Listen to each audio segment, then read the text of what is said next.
ಮಂಗಳೂರು ನಗರ ಪಾಲಿಕೆ ಅನಧಿಕೃತ ಪಿಜಿ ಮತ್ತು ಹಾಸ್ಟೆಲ್ಗಳ ಮೇಲೆ ಕಠಿಣ ಕ್ರಮವನ್ನು ಕೈಗೊಳ್ಳಲಿದೆ. ದಿಢೀರ್ ತಪಾಸಣೆ, ದುಬಾರಿ ದಂಡ ಸಹಿತ ಬಿಸಿ ಮುಟ್ಟಿಸಲು ಅಧಿಕಾರಿಗಳು ಮುಂದಾಗಿದ್ದಾರೆ.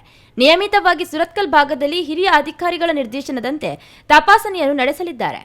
ಕಾಲೇಜು ಸುತ್ತಮುತ್ತ ಪಿಜಿ ಉದ್ಯಮ ಲಂಗುಲಗಾಮು ಇಲ್ಲದೆ ನಡೆಯುತ್ತಿದೆ. ಕನಿಷ್ಠ ಸುರಕ್ಷತಾ ಸೌಲಭ್ಯಗಳು ಕೂಡ ಅಳವಡಿಸಿಕೊಂಡಿಲ್ಲ ಎಂಬ ದೂರುಗಳ ಹಿನ್ನೆಲೆಯಲ್ಲಿ ತಪಾಸಣೆ ನಡೆಯಲಿದೆ. ಬೃಹತ್ ಕಟ್ಟಡಗಳು ರಸ್ತೆ ಬದಿಯಲ್ಲಿ ಖಾಲಿ ಜಾಗಗಳಲ್ಲಿ ತಲೆ ಎತ್ತುತ್ತಿದೆ. ಆದರೆ ಎಫ್ಟಿಪಿ ಸಹಿತ ಸೌಲಭ್ಯ ಇಲ್ಲ.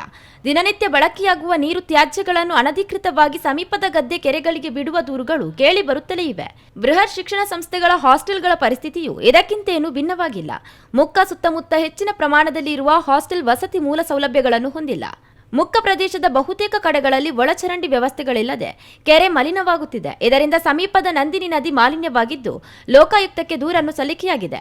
ಲೋಕಾಯುಕ್ತರ ದಿಢೀರ್ ಭೇಟಿ ಮಂಗಳೂರು ಮಹಾನಗರ ಪಾಲಿಕೆಗೆ ಸೂಕ್ತ ನಿರ್ದೇಶನವನ್ನು ನೀಡಿ ನದಿ ಮಾಲಿನ್ಯ ತಡೆಗೆ ಕ್ರಮವನ್ನು ಕೈಗೊಳ್ಳುವಂತೆ ಆದೇಶಿಸಿದ್ದು, ಈ ನಿಟ್ಟಿನಲ್ಲಿಯೂ ಪಾಲಿಕೆಯ ಅಧಿಕಾರಿಗಳು ನಿಯಮಿತವಾಗಿ ತಪಾಸಣಾ ಕಾರ್ಯಕ್ಕೆ ಮುಂದಾಗಿದ್ದಾರೆ. ಅನಧಿಕೃತವಾಗಿ ನಡೆಯುತ್ತಿರುವ ವಸತಿಗಳ ವಿರುದ್ಧ ನಲ್ಲಿ ನೀರಿನ ಸಂಪರ್ಕವನ್ನು ಕಡಿತ ಹಾಗೂ ದುಬಾರಿ ದಂಡವನ್ನು ವಿಧಿಸಲು ಮುಂದಾಗಿದ್ದಾರೆ. ಸಾರ್ವಜನಿಕರ ಆರೋಗ್ಯ ಮತ್ತು ಸುರಕ್ಷತೆಗಾಗಿ ಈ ಮಹತ್ವದ ಹೆಜ್ಜೆಯನ್ನು ಇಡಲಾಗಿದೆ. ವಾಣಿಜ್ಯ ಉದ್ದೇಶಗಳಿಗಾಗಿ ವಸತಿ ಪ್ರದೇಶಗಳಲ್ಲಿ ನಡೆಯುತ್ತಿರುವ ಅಕ್ರಮಗಳ ವಿರುದ್ಧ ಕಟ್ಟುನಿಟ್ಟಿನ ನಿಯಮವನ್ನು ಜಾರಿ ನಡೆಸಲಾಗುವುದು.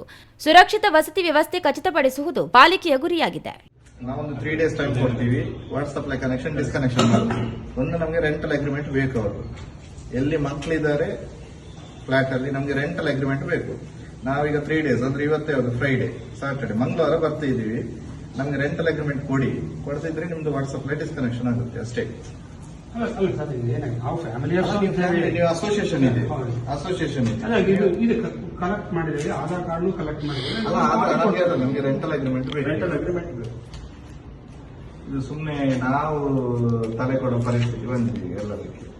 ನಮ್ಗೆ ಕಲೆಕ್ಟ್ ಮಾಡಿ ನಾವು ನಿಮ್ಗೆ 3 days ಟೈಮ್ ಕೊಟ್ಟಿದ್ದೀವಿ ಸರ್. ಟ್ಯೂಸ್ಡೇಗೆ ನಮ್ಗೆ ಕಲೆಕ್ಟ್ ನೋಟಿಸ್ ಕೊಟ್ಟಿದ್ದೀವಿ. ಆಮೇಲೆ